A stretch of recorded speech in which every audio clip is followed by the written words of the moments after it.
శ్రీహ. ఓం స్వస్తి శ్రీ గణేశాయ నమః. ఓం శ్రీ విఘ్నహంత్రే నమః. ఓం శ్రీ మేధ దక్షిణామూర్తయే నమః. ఓం శ్రీ శంకర భగవత్పాదాః విజయంతే. ఓం ఓం శ్రీ జగద్గురు వేదవ్యాస భట్టారకాయ నమః. ఓం శ్రీ జగద్గురు శ్రీకృష్ణ పరంబ్రహ్మణే నమః.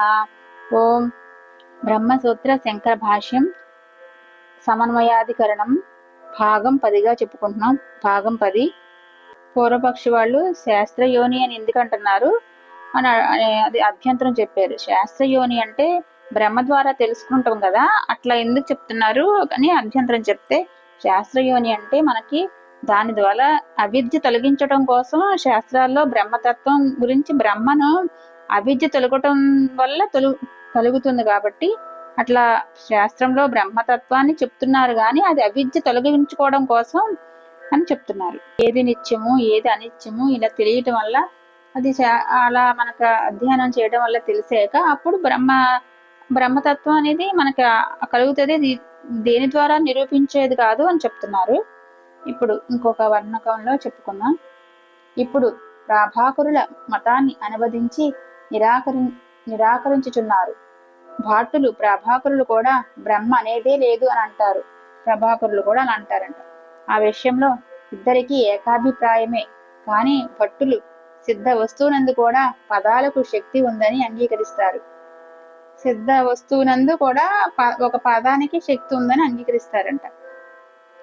ప్రభాకరులు భాటులు వాళ్ళు బ్రహ్మతత్వం గురించి బ్రహ్మ అనేది లేదు అంటారంట. ప్రభాకరుల మతం ప్రకారం పదాలకు కార్యాన్వితమైన అర్థమునందే శక్తి. అత్రావరే ప్రత్యప్రతిష్ఠనే అంతే ఇత్యాది భాష్య భాగంలో అనువదించి ఖండించబడిన మతం వృత్తికారులదని రత్న ప్రభాకరులు రాశారు. ఆ వృత్తికారుడు జైమిని సూత్రాలకి బ్రహ్మసూత్రాలకి కూడా వృత్తి అంటే సంక్షిప్త వాక్యానం రచించిన ఉపవర్షుడని పండితుల అభిప్రాయం. రత్న ప్రభాకరులు జైమిని సూత్రాలకి ఇట్లకి వృత్తి రాశారు అని చెప్తున్నారు. అది రచించిన వాళ్ళు ఉపవర్షుడు పండితులని అభిప్రాయం అంట. అది వేదాంతేక దేశీయులు అంటే వేదాంతుల్లోనే ఒక పక్షానికి చెందినవారు మతమని వాచస్పతి మిశ్రులు అన్నారు. ఈ మతంలోనూ ప్రభాకర మతంలోనూ కూడా పదాలకి కార్యాన్వితార్థమునందే శక్తి అనేది సమానమే. కానీ మొదటి వాళ్ళు బ్రహ్మాస్తిత్వాన్ని అంగీకరిస్తారు, ప్రభాకరులు అంగీకరించరు. వాళ్ళు అంగీకరిస్తారంట, వీళ్ళు ప్రభాకరులు ఒకరే అంగీకరించరని చెప్తున్నారు. యదపి కేచిదితి ప్రవర్తనను విధించేది దానికి అంగము అయిన వాటిని తప్ప కేవలం వస్తువుని మాత్రమే బోధించే వేదభాగమే లేదు అని కొందరు అంటున్నది యుక్తం కాదు. వాళ్ళు వేదాలను ఒప్పుకోట్లా కాదంటున్నారు కదా. ఎందువలనగా ఉపనిషత్తులచే ప్రతిపాదించబడు పురుషుడు మరొక దానికి దేనికి అంగం కాదు. ఉపనిషత్తుల ద్వారా మాత్రమే తెలియబడుతున్న సంసారం లేనివాడు ఉత్పాద్య అప్య వికార్య సంస్కార్య అనేలనే 4 విధాలైన ద్రవ్యాల కంటే విలక్షణుడు, తన ప్రకరణంలో స్వతంత్రంగా బోధించబడినవాడు. అందుచేతనే దేనికి అంగం కానివాడు అయిన ఏ పురుషుడు అనగా బ్రహ్మ ఉన్నాడో ఆ పురుషుడు లేడు అని గాని తెలియబడుట లేదని గాని చెప్పడం కుదరదు. ఉపనిషత్తుల్లో ప్రతిపాదించిన పురుషుడు మరొక దానికి దేనికి అతను అంగం కాదు అంటే, పురుషుడు అంటే బ్రహ్మ అని, అతను ఉన్నాడో పురుషుడు లేడని గాని తెలియబడట లేదని చెప్పడం కుదరదు, ఇది కాదు అని చెప్తున్నారు.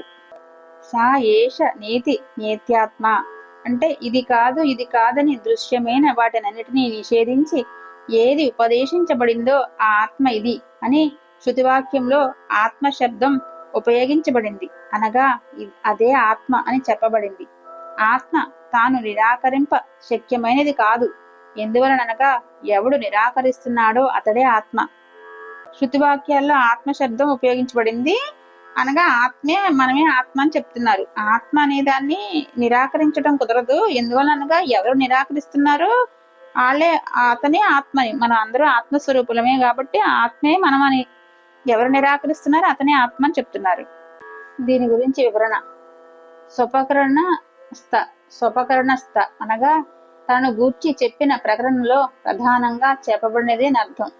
అంటే తన గూర్చి చెప్పిన ప్రకరణంలో ప్రధానంగా చెప్పబడిన అర్థం అంట. ఏదైనా ఒక విషయాన్ని చెప్పే సందర్భంలో మరొక విషయం కూడా చెప్పినట్లయితే అది ప్రధానంగా చెప్పే విషయానికి అంగం చెప్పవచ్చును. అర్థమైంది కదా. కానీ ఆ ప్రకరణం అంతా ఆ విషయాన్ని గుర్చే చెప్పేటప్పుడు అది మరొక దానికి దేనికి అంగం కాజాలదు. ఆత్మను గూర్చి ప్రధానంగా చెప్పే ఘట్టంలో అది మరి దేనికి అంగం కాదని అర్థం. ఇలా ఆత్మ గురించి చెప్పే సందర్భంలో మరి దేనికి కాదా, దేని గురించి చెప్తున్నట్టు కాదు, ఆత్మ గురించి చెప్పినట్టు అని చెప్తున్నారు. ఇంకా మళ్ళీ వేరే వర్ణకంలోకి వెళ్తున్నాం. నన్వితి ప్రశ్న: ఆత్మ నేను అనే జ్ఞానంలో విషయంగా ఉన్నది కదా, అలాంటప్పుడు అది ఉపనిషత్తుల్లో మాత్రమే తెలియచున్నదని చెప్పటం అయుక్తం కదా అని అడుగుతున్నారు. సమాధానం: అది యుక్తం కాదు. దానికి సాక్షి అయినదే ఆత్మని చెప్పి మరి అహంది విషయం అనే మాట నిరాకరించబడింది అని చెప్తున్నారు. దీనికి వివరణ చెప్తున్నారు. పూర్వపక్షి వాళ్ళు ఏమంటున్నారంటే ఆత్మ గురించే విషయమే ఉంది ఉపనిషత్తులు అంటున్నారు, అలా ఏం కనిపించట్లేదు కదా, అది అయుక్తం కదా అంటున్నారు. కాదు, యుక్తమే అని వీళ్ళు చెప్తున్నారు. అది ఆత్మ అనేది సాక్షిగా ఉంటది అని నిరూపించడానికి దాని గురించి వివరణ చెప్తున్నారు. ఇప్పుడు నిరూపిస్తున్నట్టు వివరణ: నేను అనే ప్రత్యయంలో అంతఃకరణాది విశిష్టమైన ఆత్మ గోచరిస్తున్నది, కానీ అంతఃకరణాదుల కంటే అత్యంత భిన్నంగా వాటికి సాక్షిగా ఉన్న ఆత్మ భాషించటం లేదు. ఉపనిషత్తుల్లో ప్రధానంగా చెప్పబడేది ఆ ఆత్మయే కాని అహం ప్రత్యయ గోచరమైన ఆత్మ కాదని అర్థం. అంతఃకరణలు అంటే మనసు, బుద్ధి, అహంకారం అన్నిటిలో కూడా ఆత్మే గోచరిస్తుంది, కానీ అంతఃకరణాల కంటే భిన్నంగా అంటే ఒక సాక్షిగా ఆత్మ భాషించడం లేదు. ఉపనిషత్తుల్లో ప్రధానంగా ఆత్మ డైరెక్ట్ గా అలా భాషించట్లేదు, అవి దానిలోకి అంతఃకరణాల ద్వారా సాక్షిగా నిలబడి ఉంటుంది అని చెప్తున్నారు. ఉపనిషత్తుల్లో ప్రధానంగా చెప్పబడేది ఆత్మయే గాని అహం ప్రత్యయ గోచరమైన ఆత్మ కాదని అర్థం. డైరెక్ట్ గా ఆత్మ వల్లే గాని డైరెక్ట్ గా కాదు, ఇది సాక్షిగా ఉంటదని చెప్తున్నారు. ఇక్కడ మళ్ళీ నా హీతి నేను అనే జ్ఞానంలో విషయమైన అంతఃకరణాది విశిష్టుడైన కర్త కంటే భిన్నంగా ఆ కర్తకు సాక్షిగా ఉన్నవాడు సమస్త భూతాలలో అంటే ప్రాణులలో, అంటే నేను అనే అంతఃకరణానికంటే కూడా భిన్నంగా సాక్షిగా ఉన్నవాడు, మళ్ళీ ప్రాణులలో అందరి ప్రాణులు అంటే భూతాలంటే ప్రాణుల్లో ఉన్నవాడు, సమానమైన వాడు, రెండవది లేనివాడు, ఎట్టి మార్పులు చెందని విధంగా నిత్యమైన వాడు అయిన పురుషుడు అంటే బ్రహ్మ అందరికీ ఆత్మగా, పురుషుడు అంటే బ్రహ్మని అందరికీ ఆత్మగా కర్మకాండ ప్రతిపాదకమైన శాస్త్రంలో గాని తర్కశాస్త్రంలో గాని ఎవరి చేత తెలియబడలేదు కదా, అంటే తెలియబట్టలేదు కదా. కర్మకాండల వల్ల గాని తర్కశాస్త్రంలో కూడా ఎవరికి తెలియబట్టలేదు కదా అని అడుగుతున్నారు. అంటే ఇతర ప్రమాణాలు వేటి చేత తెలియబడని వాడు, కేవలం వేదాంతాల ద్వారా మాత్రమే తెలియబడేవాడు అయిన ఆ పురుషుడు లేడని చెప్పడానికి గాని మరొక దానికి దేనికైనా అంగంగా చేయబడటానికి గాని శక్యం కాదు కదా. ఆ పురుషుడు బ్రహ్మ, అంటే పురుషుడు అంటే బ్రహ్మ అనుకున్నాం కదా, బ్రహ్మ అందరికీ ఆత్మ అయినవాడు. ఆ పురుషుడు బ్రహ్మ అందరికీ ఆత్మ అయినవాడు, అందుచేత వారిని విడిచిపెట్టడం గాని కొత్తగా సంపాదించడం గాని కుదరదు. అంటే ఒక వికార కార్యం సముదాయం అంతా నశించేటప్పుడు ఆ పురుషుని వరకు మాత్రమే నశిస్తుంది. ఏదైనా నశించిందంటే ఆ పురుషుడి వరకే కొత్తగా ఆ పురుషుని వరకే నశిస్తుంది. పురుషుడైతే నశించడానికి కారణం ఏదీ లేదు గాన నాశరహితుడు, ఎలాంటి వికారాలకు కారణం లేకపోవడం వల్ల కూటస్థ నిత్యుడు, అందుచేతనే నిత్య శుద్ధ బుద్ధ ముక్త స్వభావుడు. ఆ పురుషుని కంటే పరమైనది మరొకటి ఏదీ లేదు. ఆ పురుషుడే పరాకాష్ట, అతడే అత్యుత్తమైన గతి. ఉపనిషత్తుల చేత ప్రతిపాదించబడే ఈ పురుషుణ్ణి గూర్చి అడుగుచున్నాను అని పురుషునికి ఉపయోగించిన ఔపనిషద అనే విశేషణం ఉపనిషత్తులు ఆ పురుషుణ్ణి ప్రధానంగా ప్రతిపాదిస్తేనే యుక్తంగా ఉంటుంది. పురుషాన్న పరం ఇత్యాది వాక్యంలో ఔపనిషద అనే విశేషణం లేకపోయినా ఆ వాక్యం వల్ల ఉపనిషత్తుల్లో ఆ పురుషుడే ప్రధానంగా చెప్పబడుతున్నాడు అని స్పష్టీకరించుచున్నదని భావం. అందుచేత భూతమైన సిద్ధమైన వస్తువును ప్రధానంగా బోధించే వేదభాగం లేదనటం సాహసమే అవుతుంది.